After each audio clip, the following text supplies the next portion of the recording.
Olá malta, daqui é o Master e sejam bem-vindos aqui a mais um vídeo no canal. E hoje vamos tocar num assunto com impacto muito negativo no meu clube, no Porto. Antes de arrancarmos para o vídeo, não te esqueças já de comentar com o like, que é muito importante, a subscrição e ativa o sininho para não perderes nenhum vídeo. E vamos arrancar então para analisar a auditoria forense do Futebol Clube do Porto. Vamos começar aqui pelo passo 1, que é os valores da bilhética durante os últimos 5 anos, já da época 17-18 a 23-24. Portanto, os Super Dragões, a claque SD do Futebol Clube do Porto, está a dever cerca de 5 milhões de euros ao Porto, em termos dos valores da bilhética, o que dá mais ou menos 1 milhão por época. Vamos começar aqui pelo primeiro passo, o apoio que a antiga direção, liderada por Pinto da Costa, dava à claque Super Dragões. Ou seja, a antiga direção pagava viagens aos membros dos Super Dragões para fazerem viagens de luxo em férias. Cabe na cabeça de alguém uma direção pagar viagens particulares, tanto férias luxuosas, seja para membros da claque dos Super Dragões, seja para membros da direção, para férias luxuosas que se passaram em Cancún, no México, no Brasil, em Cuba, portanto, vários países que se passaram essas tais férias. Portanto, foi usado muito dinheiro do clube para sítios onde não existiam sequer jogos do Porto. Então, sendo assim, todos os adeptos e sócios do clube também tinham direito a ter férias pagas pelo clube. É uma coisa completamente fora do normal, nunca nenhum clube se tinha passado isto. Segundo passo, o apoio logístico aos Super Dragões. Portanto, a direção do Futebol Clube do Porto dava os bilhetes à claque dos Super Dragões para venderem à sua própria claque. Depois a claque dos Super Dragões vendia os bilhetes por valores diferentes daquilo que tinha que ser vendido normalmente. Ou seja, um bilhete se custasse 15 euros, a claque iria vender por 20 ou 25, iria ganhar sempre aqui um lucro nesta venda dos bilhetes. E tendo em conta principalmente que o Porto sabia de tudo, a direção sabia de tudo, a direção que oferecia os bilhetes às claques para a claque vender os bilhetes. Portanto, mais um ato prejudicial para o clube, tendo em conta que estes bilhetes eram só vendidos apenas nos jogos no Dragão e não fora, porque fora os bilhetes eram comprados nas plataformas digitais. Portanto, mais uma coisa completamente inacreditável. Quero aqui para o passo 2, o montante das comissões por transferência de jogadores. Nos últimos 10 anos teve 158 milhões de prejuízo em comissões. Ou seja, o que dá mais ou menos 16 milhões por cada época, prejuízo de comissões para os empresários dos jogadores. Cabe na cabeça de alguém, um jogador que sai a custo zero do Porto, o Porto ainda paga 225 mil euros ao seu empresário. Para que pagar uma comissão ao empresário, tendo em conta que o jogador saiu a custo zero do clube? Isto não cabe na cabeça de ninguém. A direção andava sempre a fazer joguinho de amigos, ou seja, por isso é que o clube vendia jogadores. O Porto teve milhões e milhões de lucro durante estes últimos anos e o clube financeiramente manteve-se sempre no mesmo nível e até se calhar piorou. Era perfeitamente normal que alguém tentasse andar a esconder alguma coisa e que andassem a fazer trafalhices. Ou seja, no mercado o valor das comissões tem que ser pagas até 10% e o Porto ultrapassava sempre esse limite, pagava sempre comissões a mais aos empresários dos jogadores e portanto nos últimos anos teve vários prejuízos e só em comissões a mais que o Porto pagou 38 milhões a mais em comissões aos empresários, um valor completamente absurdo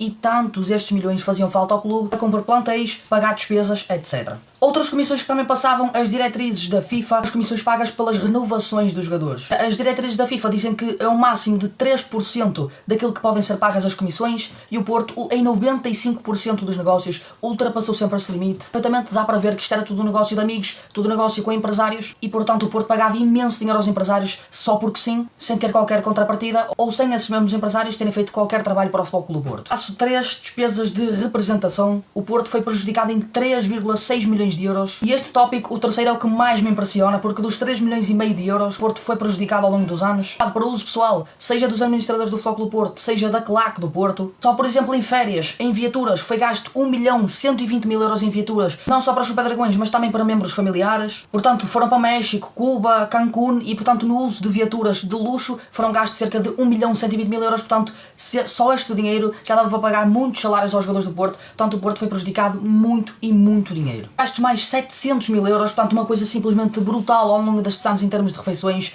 também para os Super Dragões, membros da administração. Portanto, apetece-me chamar tudo e mais qualquer coisa, os membros da SAD da antiga direção do Porto, o Vítor Bahia, o Adelino Caldeira e portanto todos esses montes de lixo usaram muito dinheiro do Futebol Clube do Porto para fins pessoais em termos de férias, viaturas, refeições, etc. Depois lá está, as tais viagens relacionadas para sítios que não tinham nada a ver com os jogos do Porto, foram gastos também mais 700 mil euros. A coisa que também me impressionou imenso foi os administradores da antiga SAD do Porto e membros dos Super Dragões usaram esse valor de 500 mil euros para fazer obras nas suas próprias casas com o dinheiro do clube.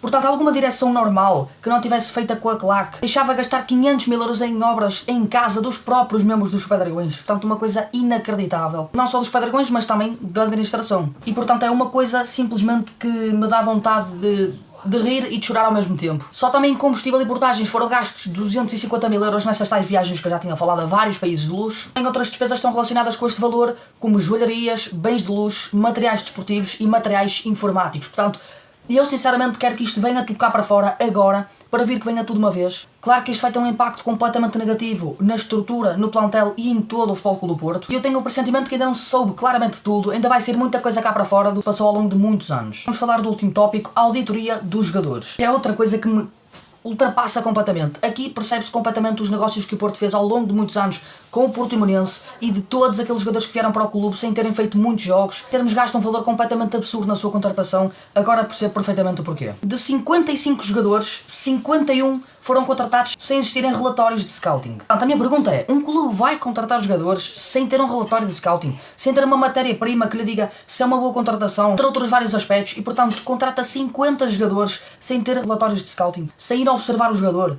Contrata os jogadores só porque sim. Que elas também negociadas com o Portimonense de vários e vários jogadores. Gleison, Samuel Portugal, Nakajima. Samuel Portugal é um dos jogadores mais recentes e é um negócio que está claramente à vista de uma falcatrua com o Portimonense. Um jogador que foi contratado por 4 milhões há 3 anos ao Portimonense, está há 3 anos no clube portista e fez 0 jogos. Portanto, pagar 4 milhões por um guarda-redes que vai ser terceira opção, é mais uma coisa completamente inacreditável e que me deixa completamente revoltado com a situação que o clube está a viver neste momento. Para terminar este caso, dos 55 jogadores, 23 os seus empresários ainda têm que receber comissões. Portanto, o Porto ao longo destes anos ainda vai ter que pagar essas comissões aos empresários, um acordo que foi estabelecido pela antiga direção com esses mesmos 6 empresários, que o Porto agora não pode fugir ao acordo e André Vilas Boas vai ter que pagar a pouco e pouco sobre os 23 jogadores. Portanto, foram muitas negociatas, foram muitos prejuízos que deram ao clube. Eu nem quero imaginar o que é que seria do Futebol Clube Porto se esta direção continuasse. Iriam levar um clube tão histórico como o Porto à ruína e, portanto, é uma coisa completamente inacreditável. Ainda bem que muitos sócios abriram o olho e voltaram nesta nova direção. Acredito que Vilas Boas leve o clube para a frente, porque isto ainda vai levar alguns anos até que o clube se endireite novamente, mas é acreditar nesta nova direção, neste novo rumo que o Futebol Clube Porto irá seguir certamente. Espero que vocês tenham curtido este conteúdo. Vocês,